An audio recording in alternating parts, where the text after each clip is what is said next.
Potti Sriramulu memorial trust ఏర్పాటు చేస్తే బాగుంటుందన్నారు. చాలా సంతోషం.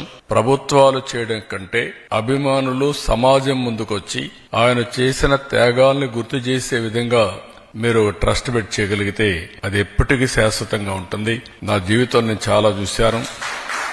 ప్రభుత్వం చేసేది రొటీన్ గా ఉంటుంది, మీరు చేసేది ఒక స్ఫూర్తిదాయకంగా ఉంటుంది. అలాంటి స్ఫూర్తిదాయకంగా ముందుకు వచ్చిన మిమ్మల్నే కాకుండా రాష్ట్రంలో ఉండే ప్రతి ఒక్కరిని కూడా అభినందిస్తున్నా. మనం అందరం కూడా ఏది కూడా ఒక వారసత్వంగా భావితరాలకు అందించాల్సిన అవసరం ఉంది.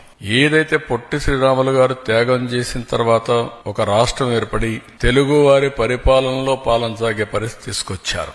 అలాంటి సందర్భంలో అలాంటి వ్యక్తుల యొక్క త్యాగాల్ని ఒక రోజు 2 రోజులు ఆలోచించడం కాకుండా శాశ్వతంగా చరిత్ర ఉన్నంత వరకు వీరిని గుర్తుపెట్టుకునే బాధ్యత మన పైన ఉంది. భావితరాలకు అందజేయాల్సిన బాధ్యత కూడా మన పైన ఉంది.